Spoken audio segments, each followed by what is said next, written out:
بسم الله الرحمن الرحيم. الحمد لله نحمده ونستعينه ونستغفره ونؤمن به ونتوكل عليه ونعوذ بالله من شرور أنفسنا ومن سيئات أعمالنا. من يهدي الله فلا مضل له ومن يضلله فلا هادي له. ونشهد أن لا إله إلا الله وحده لا شريك له. ونشهد أن سيدنا وحبيبنا ومولانا محمدا عبده ورسوله صلى الله تعالى عليه وعلى آله وأصحابه وبارك وسلم تسليما كثيرا كثيرا. أما بعد فأعوذ بالله من الشيطان الرجيم. محمد رسول الله والذين معه أشداء على الكفار رحماء بينهم تراهم ركعا سجدا يبتغون فضلا من الله ورضوانا سيماهم في وجوههم من أثر السجود ذلك مثلهم في التوراة ومثلهم في الإنجيل كزرع أخرج شطأه فآزره فاستغلظ فاستوى على سوقه يعجب الزراع ليغيظ بهم الكفار. وعد الله الذين آمنوا وعملوا الصالحات منهم مغفرة وأجرا عظيما. صدق اللہ العظیم. حضرات سامعین کرام، حضرت عمر بن خطاب رضی اللہ تعالی عنہ کے حالات زندگی بیان کیے جا رہے ہیں. پچھلے جمعے ہم نے ان کی بعض خصوصیات اور ان کے اسلام میں داخل ہونے کا جو واقعہ ہے اس پر روشنی ڈالی تھی. مزید ان کے کچھ حالات زندگی اور ان کے کمالات اور ان کی خصوصیات آج انشاءاللہ ہم بیان کریں گے. حضرت عمر رضی اللہ تعالی عنہ نے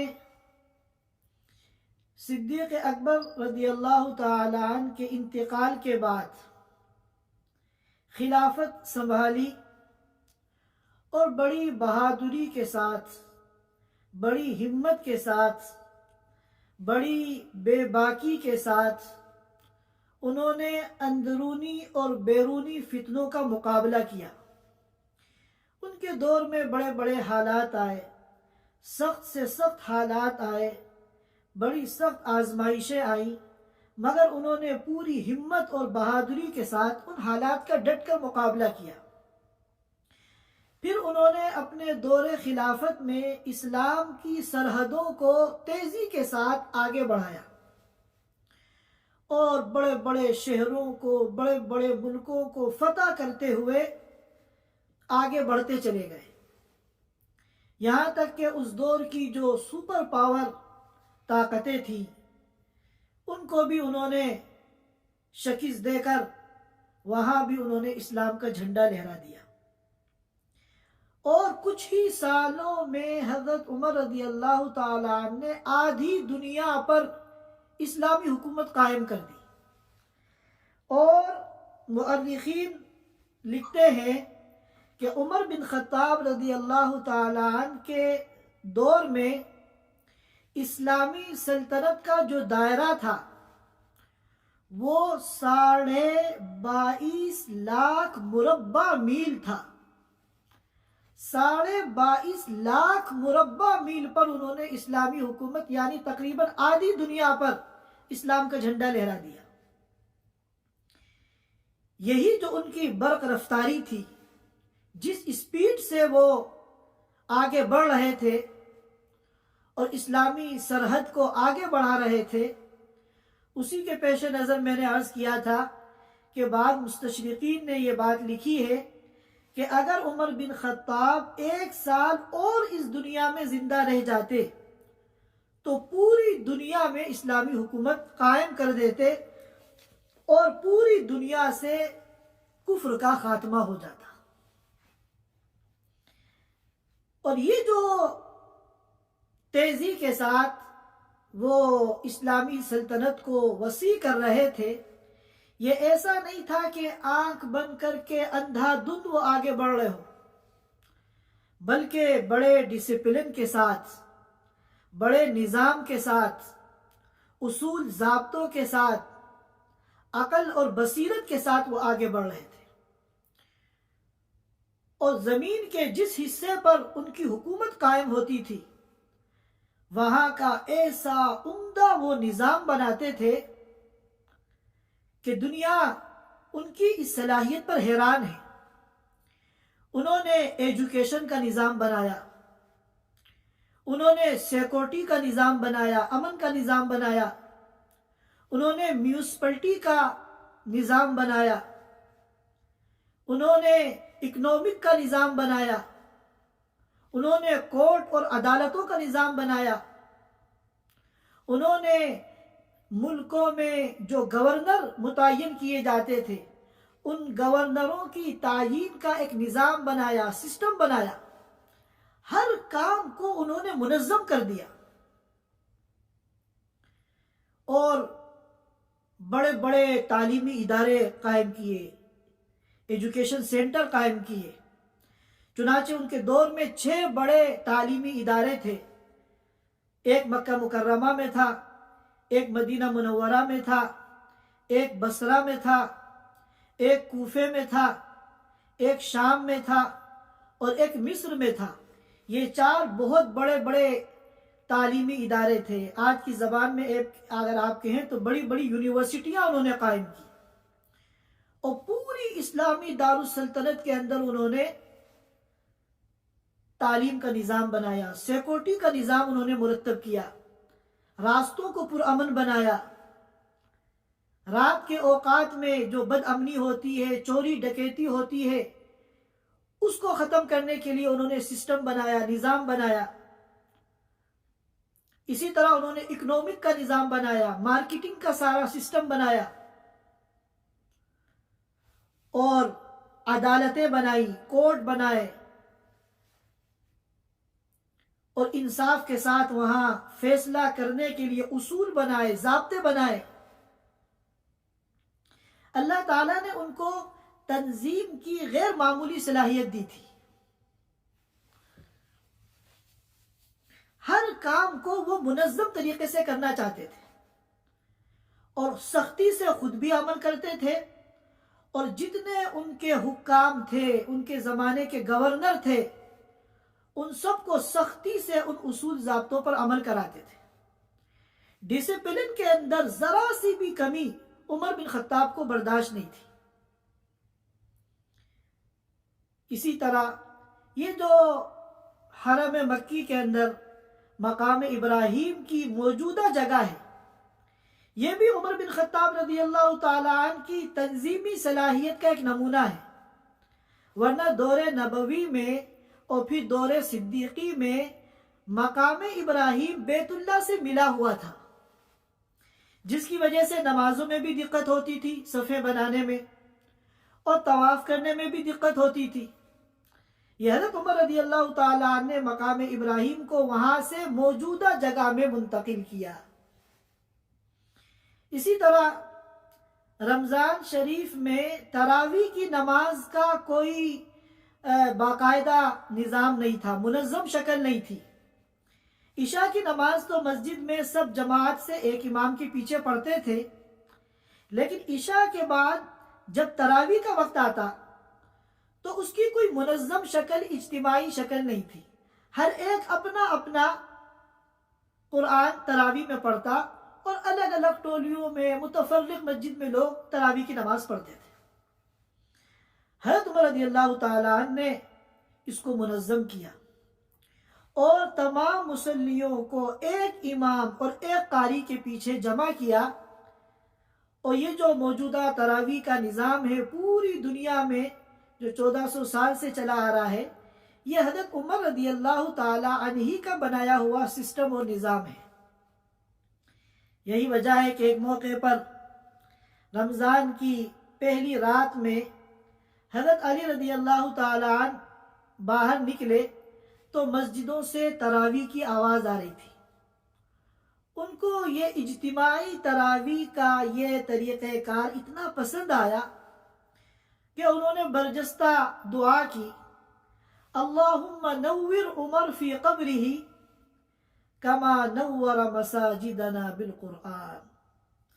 اے اللہ، عمر کو ان کی قبر میں منور کر دے، ان کی قبر کو نور سے بھر دے، جیسا کہ انہوں نے ہماری مسجدوں کو قرآن سے منور کر دیا۔ یہ حضرت عمر رضی اللہ تعالی عنہ تھے جن کو اللہ تعالیٰ نے بے پناہ صلاحیتوں سے نوازا تھا، اور اللہ تعالیٰ نے ان کو ایسی بصیرت عطا کی تھی، اللہ تعالیٰ نے ان کو ایسی فراست عطا کی تھی کہ ان کی زبان پہ حق جاری ہو جاتا تھا۔ نہ جانے کتنی مرتبہ ایسا ہوا کہ کسی مسئلے میں صحابہ کرام کے درمیان اختلاف رائے ہو گیا، سب کی رائے الگ ہے، عمر بن خطاب کی رائے الگ ہے۔ اب آسمان سے جو فیصلہ آ رہا ہے، قرآن کی آیت جو نازل ہو رہی ہے، وہ عمر بن خطاب کی تائید میں نازل ہو رہی ہے۔ حافظ ابن حجر عسقلانی رحمۃ اللہ علیہ نے فتح الباری کے اندر تقریباً 15 مقامات کا تذکرہ کیا ہے کہ 15 موقع ایسے ہیں جہاں قرآن عمر بن خطاب کی رائے کے موافق، یا آپ کے لیے کہ قرآن عمر بن خطاب کی رائے کی تائید میں نازل ہوا۔ ایک واقعہ تو میں نے آپ کو حج کے بیان میں سنایا تھا کہ اللہ کے رسول صلی اللہ علیہ وسلم جب طواف سے فارغ ہوئے، آخری اور 7واں چکر مکمل ہوا تو عمر بن خطاب ان کے ساتھ ساتھ تھے۔ حضرت عمر رضی اللہ تعالیٰ نے کہا کہ اے اللہ کے رسول، جی چاہتا ہے کہ مقام ابراہیم کے پاس جا کے 2 رکعت نماز پڑھیں۔ ابھی تک طواف کے بعد کی جو 2 رکعت واجب الطواف نماز ہے، اس کا حکم نہیں آیا تھا۔ حضرت عمر نے اپنی خواہش اللہ کے رسول کے سامنے رکھی کہ جی چاہتا ہے کہ طواف ہمارا مکمل ہوا ہے تو مقام ابراہیم کے پاس جا کے 2 رکعت نماز پڑھیں۔ تو چونکہ اس سلسلے میں ابھی تک شریعت کا کوئی حکم نہیں آیا تھا، تو اللہ کے رسول صلی اللہ علیہ وسلم خاموش ہو گئے، نہ ہاں اور نہ، کیونکہ آپ اپنی طرف سے تو کوئی چیز بیان نہیں کرتے تھے۔ وَمَا يَنْتِقُ عَنِ الْهَوَىٰ إِنْ هُوَ إِلَّا وَحْيٌ يُوحَىٰ۔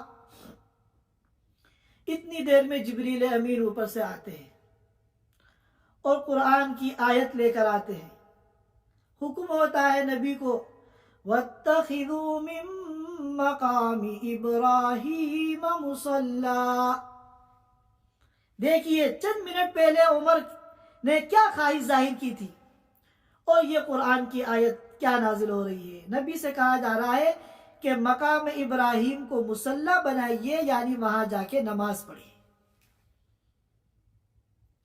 تو یہ پرسنالٹی تھی حضرت عمر رضی اللہ تعالی عنہ کی۔ ایک حدیث میں جس کو امام بخاری نے بھی نقل کیا ہے، امام مسلم نے بھی نقل کیا ہے، اللہ کے رسول صلی اللہ علیہ وسلم نے فرمایا کہ پچھلی امتوں میں محدث ہوتے تھے۔ ایک تو انبیاء ہیں، وہ تو ایک الگ سلسلہ ہے۔ انبیاء کی جو امت ہوتی تھی ان میں محدث ہوتے تھے۔ محدث کسے کہتے ہیں ابھی میں وضاحت کروں گا۔ اور پھر فرمایا آپ صلی اللہ علیہ وسلم نے کہ اس امت کے اندر اگر کوئی محدث ہے تو وہ عمر بن خطاب ہے۔ محدثین کرام نے فرمایا کہ محدث کہتے ہیں اس شخص کو جو نبی تو نہیں ہوتا مگر اللہ تعالی حق بات کو اس کے دل میں القاء فرما دیتے ہیں، اور بلا اختیار اس کی زبان سے حق جاری ہوتا ہے. تو یہ کوالٹی تھی عمر بن خطاب رضی اللہ تعالیٰ عنہ کی. اور ایک مشہور حدیث ہے جس کو امام احمد نے بھی نقل کیا ہے مسند کے اندر، حاکم نے نقل کیا ہے مستدرک کے اندر، ترمذی نے نقل کیا ہے سنن ترمذی کے اندر اور حسن قرار دیا ہے. اور علامہ البانی رحمۃ اللہ علیہ نے بھی اس حدیث کو حسن کے درجے کا مانا ہے. اور وہ کیا ہے؟ لو کان بعدی نبی لکان عمر، اگر میرے بعد کوئی نبی ہوتے تو وہ عمر بن خطاب ہوتے. لیکن چونکہ اللہ کے رسول صلی اللہ علیہ وسلم کے بعد کوئی نبی نہیں ہے، آپ خاتم النبیین ہیں، سلسلہ انبیاء کا آپ پر ختم ہو چکا ہے، اس لیے کوئی نبی نہیں آئے گا. لیکن بالفرض اگر کوئی نبی آتا تو وہ عمر بن خطاب ہوتے. یہ شخصیت جن کے بارے میں اتنی بڑی بات کہی گئی کہ لو کان بعدی نبی لکان عمر. اور ایک موقع پر حضرت عمر رضی اللہ تعالیٰ عنہ عمرے کے لیے جا رہے تھے. جب حضور پاک صلی اللہ علیہ وسلم کی خدمت میں اجازت کے لیے حاضر ہوئے تو آپ نے فرمایا لا تنسانا فی دعائک یا اخی، اے میرے بھائی ہمیں دعاؤں میں یاد رکھنا. حضرت عمر رضی اللہ تعالیٰ عنہ اتنا خوش ہوئے کہ اللہ کے رسول نے مجھے بھائی کہا. فرماتے ہیں کہ ساری دنیا اگر مجھے مل جاتی تو مجھے اتنی خوشی نہ ہوتی جتنی خوشی مجھے اس بات سے ہوئی کہ اللہ کے رسول صلی اللہ علیہ وسلم نے مجھے یا اخی کہا، مجھے اپنا بھائی کہا. اور ایک موقع پر اللہ کے رسول صلی اللہ علیہ وسلم نے فرمایا کہ جنت میں نے ایک محل دیکھا بہت عالی شان، اور اس محل کے اندر خدامہ بھی تھی. میں نے جب پوچھا کہ یہ محل کس کا ہے تو لوگوں نے بتایا کہ یہ عمر بن خطاب کا ہے. اور یہ بات تو آپ سب جانتے ہیں کہ حضرت عمر بن خطاب رضی اللہ تعالیٰ عشرہ مبشرہ میں سے ہے جن 10 لوگوں کو ایک موقع پر اللہ کے رسول صلی اللہ علیہ وسلم نے جنت کی بشارت دی تھی اور ان کو جنتی قرار دیا تھا. ان میں عمر بن خطاب رضی اللہ تعالیٰ عنہ بھی موجود ہے. ان تمام کمالات، مناقب اور فضائل کے باوجود عمر بن خطاب رضی اللہ تعالیٰ عنہ اپنے کو کیا سمجھتے تھے، اپنی ذات کے بارے میں، اپنی پرسنالٹی کے بارے میں ان کی کیا فیلنگ تھی، کیا احساسات تھے، یہ اگر ہمیں پتہ چلیں گے تو ہمیں تعجب ہوگا. تواضع تو ایسی تھی کہ اس کی نظیر ملنا مشکل ہے. اتنی عظیم شخصیت جو آدھی دنیا کا حاکم ہو، 22.5 لاکھ مربع میل پر اس کا حکم چلتا ہو، وہ اپنے بارے میں کیا سوچتا تھا اور اپنی ذات کو وہ کیا سمجھتا تھا، یہ ان کی شخصیت کا ایک اہم ترین پہلو ہے.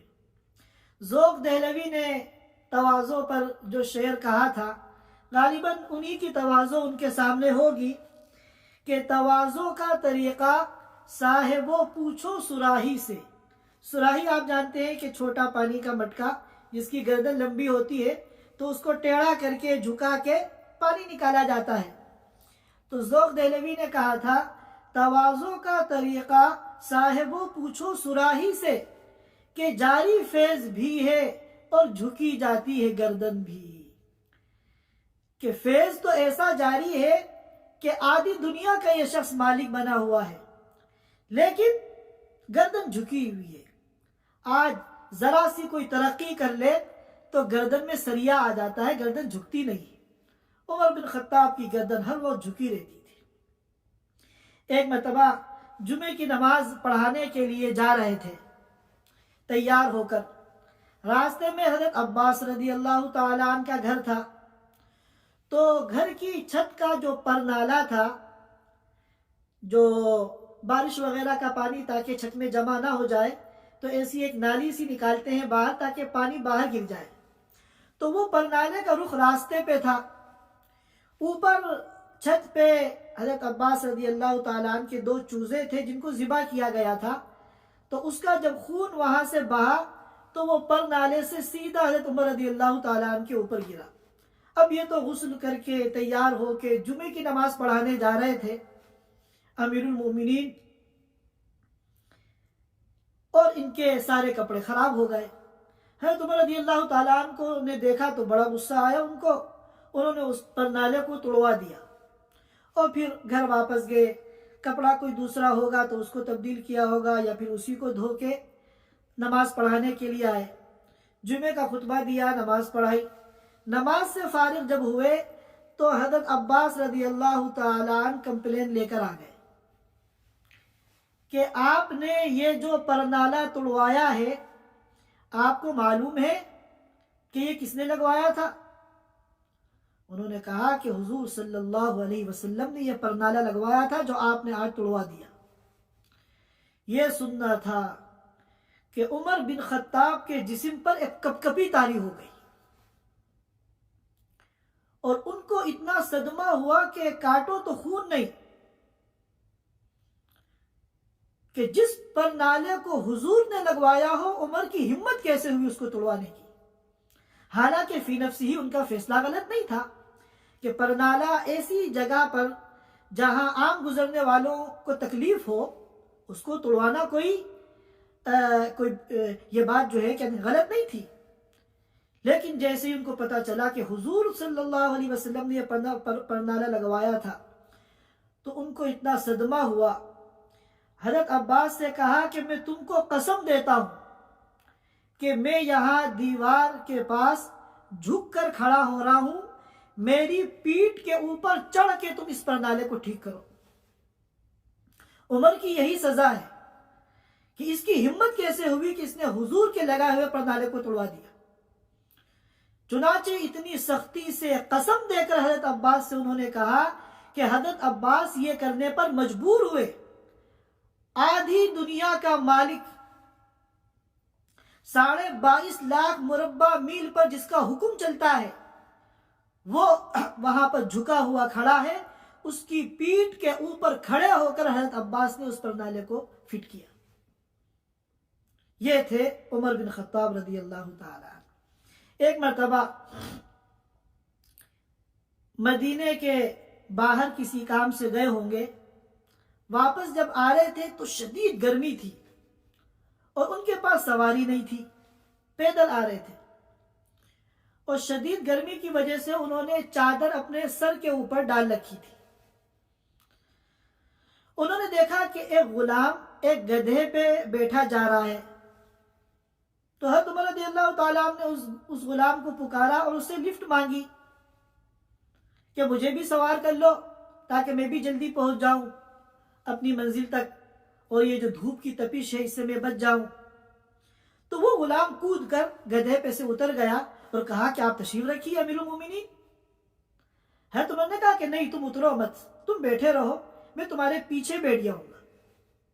اب آپ اندازہ لگائیے، وہ عمر بن خطاب جس کے نام سے دنیا کی بڑی بڑی طاقتیں، بڑی بڑی سلطنتیں تھر تھر کانپتی تھی، وہ ایک گدھے پہ ایک غلام کے پیچھے بیٹھ کر مدینہ منورہ میں داخل ہو رہا ہے اور مدینے والے اپنے امیر المومنین کو اس طرح آتا ہوا دیکھ رہے ہیں. سنان بن سلمہ حذلی اپنا واقعہ بیان کرتے ہیں کہ میں کم عمر تھے، میں کچھ لڑکوں کے ساتھ، اپنے دوست احباب کے ساتھ کھجوریں اکٹھا کرنے کے لیے گیا. تو ایک باغ میں ہم لوگ کھجوریں اکٹھا کر رہے تھے کہ دیکھا کہ امیر المومنین عمر بن خطاب کوڑا لے کر وہاں سے گزر رہے. ہاتھ میں ان کے کوڑا رہتا تھا کیونکہ ڈسپلن میں ذرا سی بھی اونچ نیچ عمر بن خطاب کو برداشت نہیں تھی. کوڑا تو ان کا ہر وقت تیار رہتا تھا. باطل کے خلاف تو وہ شمشیر برہ تھے ہی، ہر وقت ان کی تلوار ننگی رہتی تھی، لیکن مسلمانوں کے اندر بھی ڈسپلن کے لیے وہ ہمیشہ کوڑا ساتھ میں رکھتے تھے۔ اب جب بچوں نے دیکھا کہ عمر بن خطاب امیر المومنین ہاتھ میں کوڑا لیے آ رہے ہیں تو وہ سب چھپ گئے۔ ظاہر ہے کہ کھجور کا باغ تھا، درختوں کے پیچھے سب چھپ گئے۔ تو یہ سنان بن سلمہ حذلی کہتے ہیں کہ میں وہی کھڑا رہ گیا۔ جب عمر بن خطاب میرے قریب آئے تو میں نے ان سے کہا کہ میں نے یہ کھجوریں جمع کی ہیں، لیکن میں نے درخت سے نہیں توڑی ہیں، یہ جو ہوا سے نیچے گر گئی تھی میں نے زمین پہ سے اٹھائی ہیں۔ اور انہوں نے اپنی جھولی میں یا اپنے کپڑے میں جہاں وہ کھجوریں جمع کر رکھی تھی وہ ان کو دکھائی۔ عمر بن خطاب رضی اللہ تعالیٰ عنہ نے قریب آ کے انہیں دیکھا، اور سنان بن سلمہ کہتے ہیں نہ مجھے انہوں نے ڈانٹا اور نہ مارا، لیکن میں نے ان سے یہ کہا کہ میرے ساتھ میرے ساتھی ہیں، دوسرے لڑکے ہیں، یہ میری ساری کھجور چھین لیں گے مجھ سے، تو آپ مجھے ان سے بچائیے۔ تو حضرت عمر رضی اللہ تعالی عنہ ان کا ہاتھ پکڑ کر ان کو لے کے ان کے گھر تک گئے۔ پہلے اس بچے کو ان کے گھر تک پہنچایا تاکہ کوئی اس کی کھجور نہ چھین سکے، اور پھر وہاں سے جہاں جانا تھا وہاں گئے۔ یہ ہے امیر المؤمنین عمر بن خطاب رضی اللہ تعالی عنہ۔ عروہ بن زبیر رضی اللہ تعالی عنہ کہتے ہیں کہ ایک مرتبہ میں نے دیکھا کہ امیر المومنین عمر بن خطاب رضی اللہ تعالیٰ عنہ ایک پانی کا مٹکا لے کر اپنے کندھے پہ رکھے جا رہے۔ تو میں نے کہا کہ اے امیر المومنین، آپ کسی اور سے بھی یہ کام کروا سکتے تھے، خدام موجود ہیں، آپ امیر المومنین اس طرح یہ اتنا بڑا پانی کا مٹکا یا مشکیزہ اپنے کندھے پہ رکھ کر آپ لے کے جا رہے ہیں، یہ عجیب سا لگ رہا ہے۔ تو حضرت عمر رضی اللہ تعالیٰ عنہ نے کہا کہ یہ میں مجبوراً نہیں کر رہا ہوں، یہ میں بالاختیار کر رہا ہوں۔ اصل میں بڑے بڑے ملکوں کے وفود آتے ہیں، وفد آتے ہیں، اور وہ میرے سامنے بیٹھ کر میری اطاعت کرتے ہیں، جو بات میں کہتا ہوں وہ اس کو مانتے ہیں۔ تو مجھے یہ ڈر ہوتا ہے کہیں میرے اندر تکبر نہ آ جائے کہ اتنے بڑے بڑے ملکوں کے اور حکمرانوں کے ڈیلیگیشن اور وفد آتے ہیں، اور میری ہر بات پر آمنا و صدقنا، سمعنا و اطعنا، ہر بات پہ جو ہے وہ اپنی اطاعت کا اظہار کرتے ہیں۔ تو مجھے یہ ڈر ہونے لگتا ہے کہیں میرے دل میں بڑائی نہ آ جائے، تو اپنے اندر سے تکبر نکالنے کے لیے میں یہ کام کرتا ہوں۔ یہ تھے حضرت عمر رضی اللہ تعالیٰ عنہ، اور دنیا سے ان کا کیسا تعلق تھا، اتنا بڑا حاکم اور اللہ اور اس کے رسول کا اتنا محبوب، مگر دنیا سے ادنا سی بھی ان کو محبت نہیں تھی۔ سالم بن عبداللہ فرماتے ہیں کہ ایک موقع پر عمر بن خطاب رضی اللہ تعالیٰ عنہ کہنے لگے کہ ہم اگر چاہیں تو اعلیٰ قسم کی ڈشیں بنوا سکتے ہیں، عمدہ قسم کے پکوان ہم پکوا سکتے ہیں، اور پھر مزے لے لے کر ان کو کھا سکتے ہیں، کیونکہ عمر رضی اللہ تعالیٰ عنہ کے دور میں فتوحات کے دروازے کھلے ہوئے تھے، کوئی کمی نہیں تھی۔ آپ ان فتوحات کا اندازہ اس بات سے لگا سکتے ہیں کہ ایک موقع پر عمر رضی اللہ تعالیٰ عنہ نے مصر کے گورنر عمرو بن عاص رضی اللہ تعالیٰ عنہ کو، یہاں کچھ قحط سالی وغیرہ ہوئی تھی مدینے میں، تو انہوں نے وہاں عمرو بن عاص رضی اللہ تعالیٰ عنہ کو خط لکھا، جو کہ گورنر تھے مصر کے، کہ یہاں جو ہے کھانے پینے کا سامان بھیجو۔ تو عمرو بن عاص رضی اللہ تعالیٰ عنہ نے کہا کہ میں اتنا بڑا قافلہ اونٹوں کا کھانے پینے کے سامانوں سے لدا ہوا بھیجوں گا کہ جس قافلے کا پہلا اونٹ اگر مدینے میں ہوگا تو آخری اونٹ مصر میں ہوگا، اتنا لمبا قافلہ۔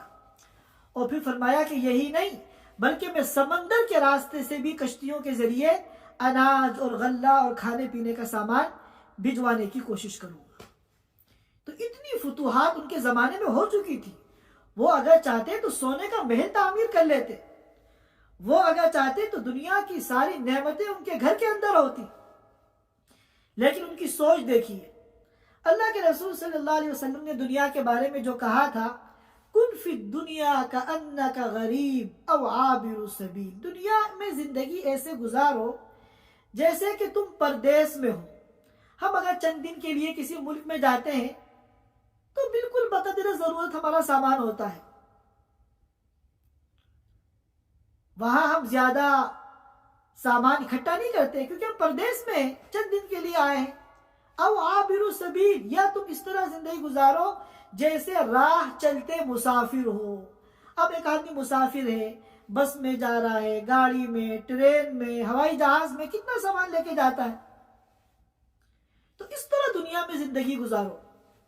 ہمارا تو حال یہ ہے کہ سامان 100 برس کا ہے، کل کی خبر نہیں۔ تو یہ حضرت عمر رضی اللہ تعالیٰ عنہ، یہ حدیث ایسا محسوس ہوتا ہے کہ ان کے دل کے اندر اتر چکی تھی، پوری زندگی انہوں نے اسی طرح گزار دی۔ تو فرمایا کہ ہم اگر چاہیں تو اعلیٰ، میں اپنے الفاظ میں یہ کہہ رہا ہوں، انہوں نے تو ان ڈشوں کے نام لیے جو اس زمانے میں بہت اعلیٰ قسم کی کھانے کی ڈشیں مانی جاتی تھی۔ ہم اگر چاہیں تو یہ سب کھا سکتے ہیں، لیکن میں نے اپنی ساری لذتیں آخرت کے لیے رکھی۔ جتنی بھی لذتیں اور خواہشیں ہیں، ایسا نہیں ہے کہ خواہشات نہ ہو اور لذتوں کا مزہ نہ ہو، لذتوں کا چسکا نہ ہو، وہ بھی انسان تھے، سب کچھ ہے، لیکن میں نے اپنی ساری لذتیں آخرت کے لیے رکھی۔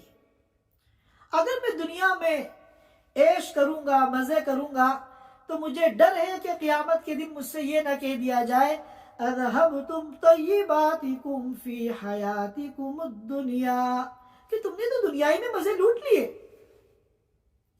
اور ایک موقع پہ فرمایا کہ میں نے غور کیا، اگر میں دنیا بناتا ہوں تو آخرت بگڑتی ہے، آخرت بناتا ہوں تو دنیا بگڑتی ہے۔ میں نے یہ طے کیا ہے کہ دنیا کا بگڑنا یہ کوئی بڑا نقصان نہیں ہے، چند دن کی دنیا کی زندگی ہے۔ دنیا کے اے مسافر، منزل تیری قبر ہے، طے کر رہا ہے جو تو دنیا کا یہ 2 دن کا یہ سفر ہے۔ اور البتہ آخرت اگر میری بگڑ گئی اور آخرت کا اگر میرا نقصان ہو گیا تو وہ تو ہمیشہ ہمیش کی زندگی ہے۔ چنانچہ عمر بن خطاب کی زندگی کو اگر آپ دیکھیں، ایسی سادگی آپ تصور نہیں کر سکتے۔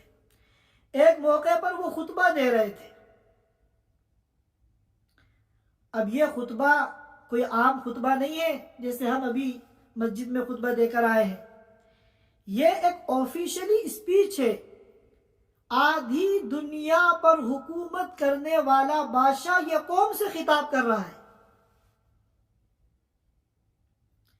اور ان کے جسم پر جو لباس ہے اس پہ کو جب گنا گیا تو ان کی لنگی میں 12 پیوند لگے ہوئے تھے۔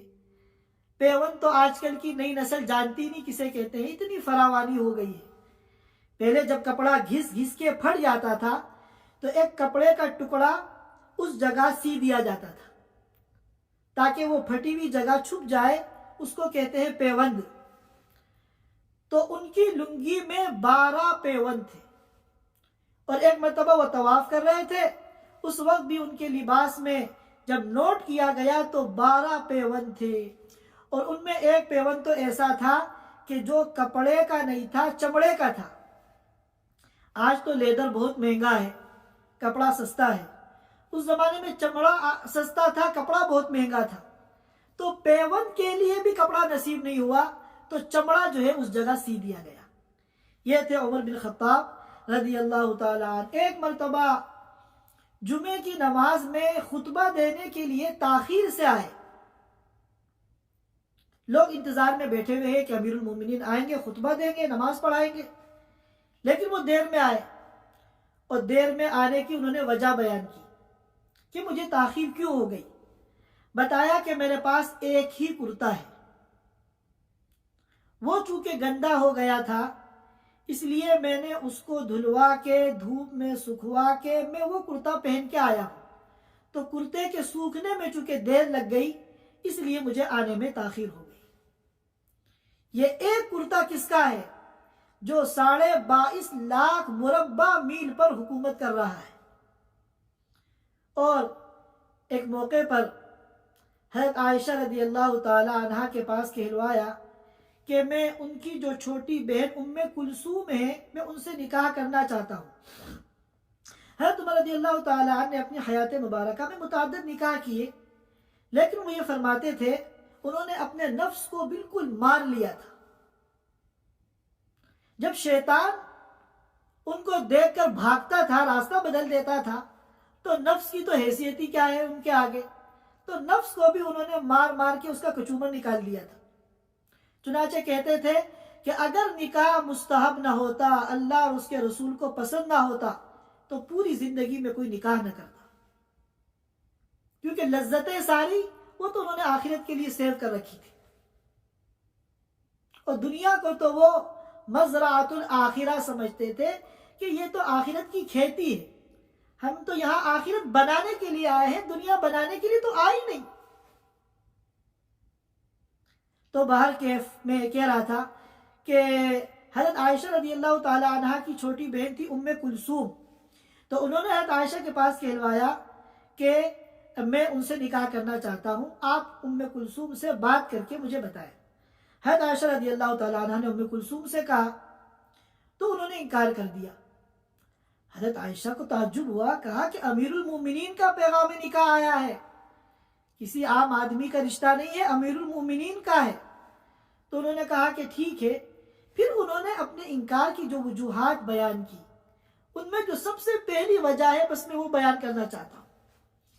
انہوں نے کہا انہو خشن العیش، کہ عمر بن خطاب کے گھر میں تنگی بہت ہے، کھانے پینے کی قلت بہت ہے، اور اتنا مجاہدہ میں نہیں کر پاؤں گی. یہ کمنٹ کس گھر کے بارے میں کیا جا رہا ہے؟ اس کے گھر کے بارے میں کیا جا رہا ہے جو آدھی دنیا پر حکومت کرتا ہے، جس کے ایک حکم پر ان کا ایک گورنر عمرو بن عاص مصر سے کھانے پینے کے سامان سے لدا ہوا اتنا بڑا قافلہ بھیج سکتا ہے کہ جس قافلے کا پہلا اونٹ اگر مدینے میں ہو تو آخری اونٹ مصر میں ہو. اس عمر بن خطاب کے گھر کے بارے میں کیا کمنٹ ہو رہا ہے؟ انہو خشن العیش، ان کے گھر میں تنگی بہت ہے، مالی تنگی بہت ہے، کھانے پینے کی تنگی بہت ہے، اور اتنا مجاہدہ اور صبر میں نہیں کر پاؤں گی. یہ چند باتیں عرض کرنی تھی، اور ابھی بہت کچھ باتیں حضرت عمر بن خطاب کے متعلق انشاءاللہ ہمیں سننی ہے. اگلے جمعے ہم انشاءاللہ ان کو بیان کریں گے، اور پھر ان کی شہادت کا جو واقعہ ہے اس کو بھی بیان کریں گے. یہ واقعات جو ہم اپنے بڑوں کے سنتے ہیں، ان کا مقصد کوئی اپنی نالج میں اضافہ کرنا نہیں ہے، اپنی معلومات میں اضافہ کرنا نہیں ہے، یا تھوڑی دیر کے لیے متاثر ہو جانا، یہ نہیں ہے، بلکہ مقصد یہ ہے کہ ہم اپنے گریبان میں جھانکیں. عمر بن خطاب تو ہم نہیں بن سکتے، لیکن ہم اپنے گریبان میں جھانک تو سکتے ہیں، اپنا محاسبہ تو کر سکتے ہیں. ہمیں ان کی زندگی سے بہت کچھ سیکھنے کو ملتا ہے. اللہ تعالی ہمیں اپنے سلف صحابہ کرام کے نقش قدم پر چلنے کی توفیق عطا فرمائے. وآخر دعوانا ان الحمد للہ رب العالمین. Thanks for watching. Don't forget to like, comment, share and subscribe to Al Wahid channel.